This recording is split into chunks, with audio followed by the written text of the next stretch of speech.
danna subscribe, kana ka danna ƙararrawar sanarwa ta yadda za a dinga sanar da kai da zarar mun ɗora sabon shiri.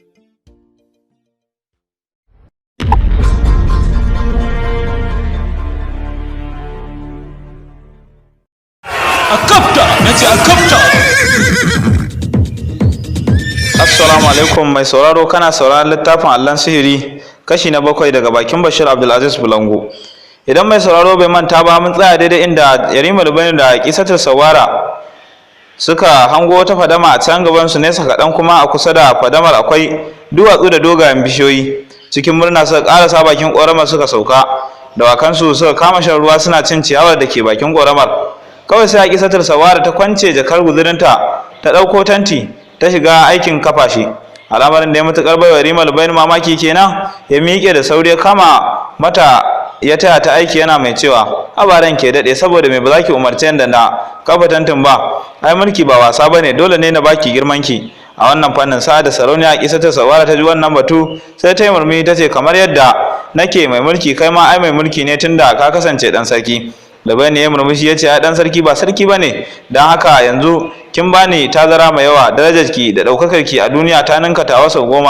A Kisatul Sawara ta yi yar guntuwar dariya ta ce, abin da ka faɗa gaskiya ne, amma ai duk sarkin da ya baro birninsa ba sarki bane, tunda idan ya haɗu da wanda bai san shi ba zai iya wulakanta shi ya wuce abinsa.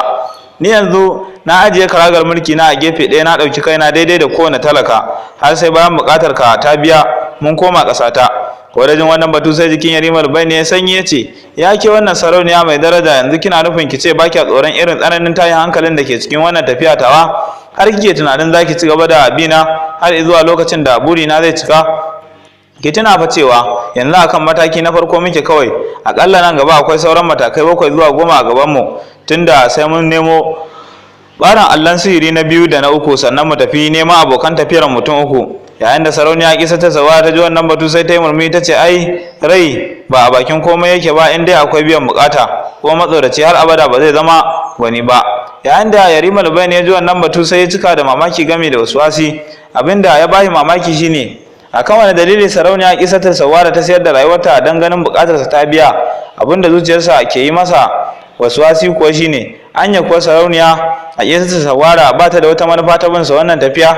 A zahiri dai bai ga wani abu da za ta amfana da shi ba, kuma bata gaya masa da bakinta ba. Nan dai Yarima Lubani ya taimaka sarauniya Kisatul Sawara suka karasa kafa tantin, kuma ya kwance jakarta, ya ɗebo kayan shimfiɗarta, ya gyara mata inda za ta kwana. Bayan ya gama kinsa komai, a daidai lokacin da magariba ta kunno kai, sai suka fara juyo kukan dabbobin daji da na manyan tsuntsaye masu shawagi a sama. Wajen haka sai sarauniya Kisatul Sawara ta fito daga cikin tantin da sauri, ta tofa waɗansu ɗarsuman tsafi gabas da yamma, kudu da arewa, da kuma sama da ƙasa. Sannan ta dawo cikin tantin, ta dubi Yarima Lubani wanda ke shirin biyo ta zuwa wajen tantin, dan tabbatar da cewa babu wani mugun ƙwaro ko raminsa. Cikin mamaki Lubani ya duba Kisatul Sawara ya ce, menene naga kin fita da sauri daga cikin tantin nan, kuma kin dawo da sauri? Wajen wannan tambaya sai sarauniya Kisatul Sawara ta yi murmushi ta ce, na je na samar mana da tsaro ne a waje, ko dabba ko mutum ko aljan bai isa ya zo nan bai cutar da mu, don haka ka saki jikinka ka yi barci mai daɗi. Ko da gama faɗin haka, sai sarauniya Kisatul Sawara ta nufi inda yamfudar ta take, ta fara ƙoƙarin cire tufafin jikinta domin ta sa rigar barci.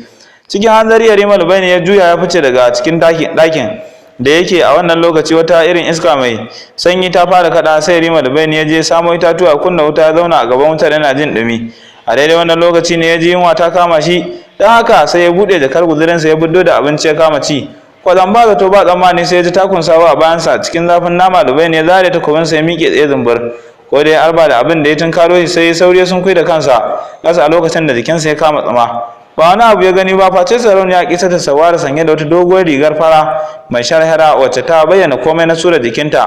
Ganin tsananin kyawun surar jikinta ne yasa jikinsa ya kama kyarma, kuma zuciyarsa ta kama bugawa da sauri da kuma sauri da ƙarfi. Tun da Yarima Lubani ya taso a rayuwarsa bai taɓa ganin ya mace haka ba a rayuwarsa, sai wannan karan. Don haka sai ya danne zuciyarsa da ƙarfin tsiya, inda cewa ba da cikakkiyar lafiya da zai ji wani abu, sai zuciyarsa ta rinka harbawa. Ita kuwa sarauniya Kisatul Sawara ta zo masa ne a cikin wannan siffa don ta jarraba iyakar haƙurinsa, duk da cewar shine mutum na farko da ya taɓa ganin ta a hakan.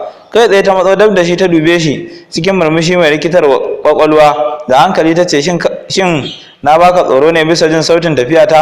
Ba tare da ya dago kai ya dube ta ba sai yayi yaƙe sannan ya ce ai dole ne ji tsoro tunda ban taba zaton zan ji wani motsi ba baya. Ko da jan haka sai ta bushe da dariya sannan ta kama hannunsa suka zauna tare a gaban wutar suka ci gaba da jin dumin tare. Ko da Lubaini ya ga ta ki sakin hannunsa sai ya miƙe tsaye ya ce ina zuwa. Kawai sai zagaya bayan tantin yayi kamar yana bawali ne sannan ya dawo sake zama a kusa da ita suna fuskantar da gabas. Amma wannan lokaci bai yarda sun zauna dab da dabba sai da ya zama na cewa akwai tazarar taku uku a tsakaninsu. Tsawon 'yan daƙiƙu ɗayansu bai ce uffan ba sannan Lubaini ya ajiyar numfashi ya dube ta ya ce ranke daɗe ya kamata ki je ki kwanta ki barci tun da dare ya soma kuma akwai gajiyar safiya tare da ke. Wai shin ma menene dalilin da yasa kika fito ne alhalin gashi kin yi shirin bacci? Lokacin da Aƙisa ta Sawara ji wannan tambaya sai ta yi murmushi ta ce ya kai Lubaini kai sani cewa a rayuwata tun daga ƙuruciyata har zuwa girma na ban taɓa kwanciya ba ni kaɗai a cikin turaka ta face tare da kuyangina. Yau ga zan kwana ni kaɗai a cikin tanti kuma a cikin daji. Tabbas ko na kwanta barci ba zai zo min ba face ina jin numfashin ɗan adam a kusa da ni. Masa wannan dalili ne na kasa barci har na fito wajenka. Abin da nake so da kai yanzu shine ka zo mu koma cikin tantin nan mu kwana mai barci. Wajen wannan batu sai da Yarima Lubaini suka zazzaro ya dube ta cikin alamun tsananin firgici da tsoro ya ce gaskiya ba zan iya barci ba kusa da ke ranke daɗe ki yi sani cewa babu wani ɗa namiji da zai ganki a cikin wannan yanayi bai ruɗe bai kamu da tsananin sha'awar ki da sanki. Ni a matsayina na saurayi da bai taɓa sanin ya mace ba kuma wanda yake nisantar ku dole ne na ji tsoron tarayya da ke. Wadda Lubaini ya zo na a zancensa sai Sarauniya Aƙisa ta Sawara ta kirkire dariya sannan ta ce kamar yadda baka taba sanin ya mace ba ni ma ban taba sanin wani ɗa namiji ba, don haka na baka amanar kaina ina mai tuna maka cewa samun yin barci na yana gare ka. Ko da zan faɗa hakan sai Sarauniya Aƙisa ta Sawara ta miƙe tsaye ta shige cikin tantin ta je ta kwanta kan shimfiɗarta kanta na kallon saman tantin ta faɗa kogin tunani. Shi ko Yarima Lubaini da ke a zaune wajen gaban wuta sai ya miƙe tsaye kama kai kawo cikin tsananin damuwa da waswasi. Daga can sai ya shiga cikin tantin ya shimfiɗa a gefe ɗaya nesa da ita da inda Sarauniya Aƙisa ta Sawara ke kwance kwanta. Yana kwanciya sai zuciyarsa ta tafi zuwa tunanin irin gwagwarmayar da ya yi a baya. Yana cikin wannan tunani ne ko bacci ya sace har yana munshari bai sani ba kuma bai sake barkawa ba sai da gari ya waye rana ta kwalle.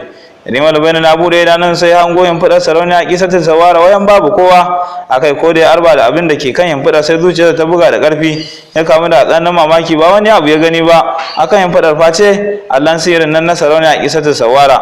Allon ne tsirararsa akan shimfiɗar wato an cire shi daga cikin kwalbar da ta lullube shi. Har Yarima Lubaini ya yunkura zai je ɗauki Allon sihirin sai wata zuciyar ta daka masa tsawa ta ce shin ka manta ne da guzurin da mahaifinka ya baka kafin ka baro gida? Cin amana ne idan ka ɗauki wannan Allon sihiri. Amana, cika alƙawari da faɗin gaskiya su ne guzurin da mahaifinka ya baka, kuma idan har ka kiyaye su za ka samu nasara abin da ka fito nema. Ko daga ayyana hakan sai ya juya fice daga cikin tantin. Yana fitowa dubu gabas da yamma kudu da arewa amma bai hango Aƙisa ta Sawara ba kuma bai ji motsinta ba. Al'amarin da ya mutuƙar baya mamaki kenan domin bai ga dalilin da zai sa ta yi gangancin barin Allon sihirin ta ba a fili. Haka dai Yarima Lubaini ya nufi gabar wannan ƙorama ya je wanke fuskar sa ya kuskure bakinsa a duk wannan abu da ke faruwa. Sarauniya Aƙisa ta Sawara na laɓa cikin wata duhuwa kuma tana kallon duk abin da Yarima Lubaini ke yi. Ta ɓuya ne domin ta jarraba amanarsa ta gani in zai iya riƙe amanar. A jiya da dare ta jarraba haƙurinsa kuma ya haye jarrabawar tunda har gari ya waya bai kusance ta ba, duk da cewa ya ɗimauce da ganin tsananin kyawun siffarta kuma ya kamu da matuƙar sha'awarta. Bisa mamaki sai Sarauniya Aƙisa ta Sawara ta ga cewar Yarima Lubaini bai ɗauke Allon sihirin ta na sihiri ba, ya yi ƙoƙarin guduwa da shi ba. Maimakon haka ma sai ta ga cewar hankalinsa ya taya bisa rashin ganinta domin sa da ya wanke fuskarsa da bakinsa a cikin wannan ƙorama sai ya kasa komawa cikin tantin. Ya rinka kai kawo a harabar wajen yana leƙe-leƙe a kowace kusurwa yana ƙwalla mata kira amma ya ji bata amsa ba. Al'amarin da ya mutuƙar dugun zuma hankalinsa kenan domin yana tsoron kada ya tafi neman ta kuma a zo a sace wannan Allon sihirin, kuma yana tsoron kada ya ɗauki Allon sihirin zargi ya shiga tsakaninsa da Sarauniya Aƙisa ta Sawara. Lokacin da Aƙisa ta Sawara ta ga hankalin Yarima Lubaini ya tashi sai ta yi murmushi ta juya da baya ta nausa cikin daji sai ta je ta yi farauta ta harbo wani tsuntsu sannan ta dawo. Tana isowa bakin ta iske a zaune ya yi tagume cikin alamun tsananin damuwa. Ko da ya hango ta sai miƙe zambur da sauri ya tare ta yana mai cewa abaran ke daɗe ya za ki tafi cikin daji ba tare da kin sanar da ni ba? Ko da an gota sai miƙe zambur daga sauri ya tare ta yana mai cewa habaran ke daɗe, ya za ki tafi cikin daji ba tare da kin sanar da ni ba? Ko da jin wannan tambaya sai sarauniya Siyasa ta yi murmushi ta ce komai akwai dalilin faruwarsa, ka bari mu nutsu tukunna zan yi maka bayanin komai a sauƙaƙe. Nan take Siyasa ta ɗora ruwa a tukunya ta kunna wuta, a taƙaice dai ta fara ƙoƙarin fizge wannan tsuntsu da ta harbo. Kashi mai sauraro, a nan zan dakata don jin ƙarashin wannan labari. Ma haɗu a Allon Sihiri kashi na gaba. Ni ne naku Bashir Abdulaziz Bulangu, a har kullum na gode. Danna subscribe, kana ka danna ƙararrawar sanarwa ta yadda za a dinga sanar da kai da zarar mun ɗora sabon shiri.